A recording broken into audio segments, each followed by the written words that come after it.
السلام علیکم ورحمۃ اللہ وبرکاتہ۔ صبح بخیر ہو، آپ لوگ خیریت سے ہوں گے۔ اللہ تعالیٰ آپ کو ہر بلا ہر مصیبت بچائے اور آپ کو ہر خوشی دے۔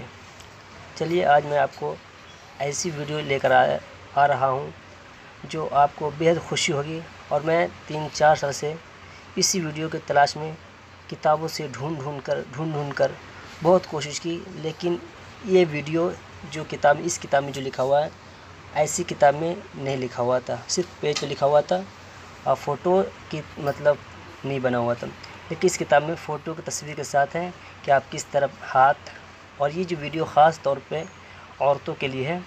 تو آئیے چلیے بنا تاخیر کے آپ کو اس کتاب کو تک لے کے چلتا ہوں جو آپ کو ہر وہ چیز سکھا دے گا نماز کے بارے میں جس میں آپ کمزور ہیں اور آپ چاہتے ہیں، اور عورتوں کے لیے خاص بات یہ ہے جو بیٹھ کر نماز پڑھتے ہیں۔ تو چلیے بنا تاخیر کیے ہوئے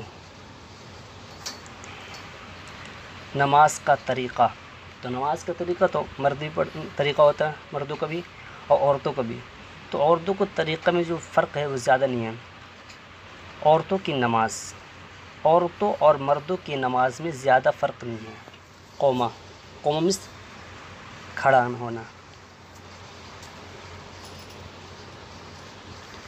واضح رہے، اگر ناخن میں آٹا لگ کر سوکھ گیا ہو تو پہلے اس کو صاف کر لے۔ اگر ناخن پر نیل پالش کا رنگ لگا ہو تو اس کو بھی صاف کر لے، کیونکہ اس کے نیچے پانی نہیں پہنچے گا، جس کی وجہ سے نہ تو وضو ہوگا اور نہ نماز ہوگی۔ عورتوں کی نماز۔ تکبیر کے لیے ہاتھوں کو صرف کندھے تک اٹھائے۔ تکبیر کے لیے ہاتھوں کو صرف کندھے تک اٹھائے۔ تکبیر تحریم ہو گیا۔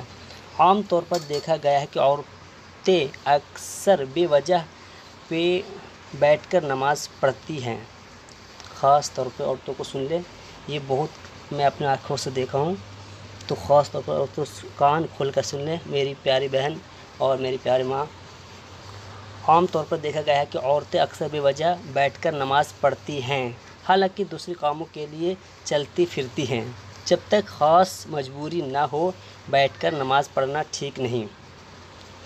نماز نہیں ہوتی ہے، ہاں کسی بیماری یا کمزوری کی وجہ سے کھڑی نہیں ہو سکتی، یا کھڑی ہوتے ہی سر میں چکر آ جاتا ہے یا گر پڑنے کا ڈر ہو تو بیٹھ کر پڑھنا ٹھیک ہے۔ نفل نمازیں بھی بیٹھ کر پڑھنا درست ہے۔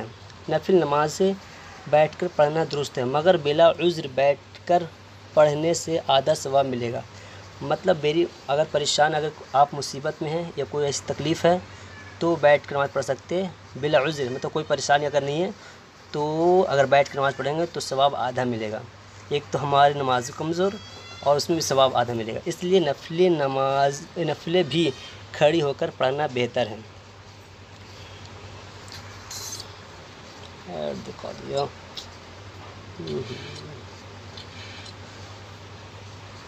عورتوں کی نماز۔ ہاتھوں کو پردے میں چھپائے رکھیں۔ ہاتھوں کو پردے میں چھپائے رکھیں۔ قیام۔ عورتوں کو ہمیشہ سینے پر ہاتھ باندھنا چاہیے، سینے کے نیچے ناف پر نہیں باندھنا چاہیے، اور دائیں ہاتھ کے انگوٹھے اور چھوٹی انگلیوں سے بائیں ہاتھ کے گٹے پکڑنے کے بجائے صرف دائیں ہاتھ کی ہتھیلی بائیں ہاتھ کی ہتھیلی کے پشت پر رکھ دینا کافی ہے۔ مرد دونوں ہاتھ باندھتے ہیں، عورتیں صرف ہاتھ رکھنا چاہیے۔ عورتوں کی نماز۔ رکوع میں عورت صرف اتنا جھکے کہ ہاتھوں کو گٹوں پر رکھ لے، ہاتھوں کو جسم کے قریب رکھے اور انگلیوں کو نہ زیادہ کسے اور نہ زیادہ کھلا رکھے، نہ زیادہ کس لے اور نہ زیادہ کھلا رکھے، جس سے مرد کرتے اس طرح نہ کریں۔ جلسہ کہتے ہیں قاعدہ کے مطلب بیٹھنے کو، جو تشہد میں بیٹھتے ہیں۔ عورتوں کی نماز۔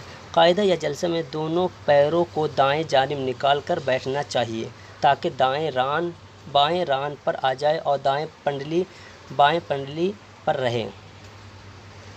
سجدہ۔ عورت کو سجدے میں پیٹھ رانوں سے اور بغل زانوں سے ملا کر رکھنا چاہیے، اور کہنی اور کلائی زمین پر نکالنا چاہیے اور دونوں پیروں کو کھڑے نہیں رکھنا چاہیے بلکہ پشت کر لینا چاہیے۔ عورتوں کی نماز۔ عورت کو ہمیشہ آہستہ آواز میں قرات کرنی چاہیے۔ کسی نماز میں بھی ان کو بلند آواز میں قرات کرنے کی اجازت نہیں۔ سلام۔ قاعدہ دعا۔ غور سے سن لیں اس بات کو، اس جو ہے سب سے آخری بات ہے، بہت اچھی بات ہے اور یاد کرنے کی بات ہے۔ عورت کسی نماز کو تیز آواز سے نہ پڑھیں، نمبر 1۔ نمبر 2، عورتوں پر نماز جمعہ فرض نہیں ہے۔ نمبر 3، عورتوں پر نماز عیدین دونوں بقرعید عید واجب نہیں ہے۔ عورت صرف عورتوں کی ہی امامت کر سکتی ہے، اگرچہ عورت کی جماعت مکروہ طنز یہی ہے۔ اگر عورت امام بنے گی تو اسی صف میں کھڑی ہوگی، آگے نہیں مطلب اسی صف میں کھڑی ہوگی۔ یہ ہے عورتوں کے بارے میں، آپ اچھی طرح یاد کر لیں۔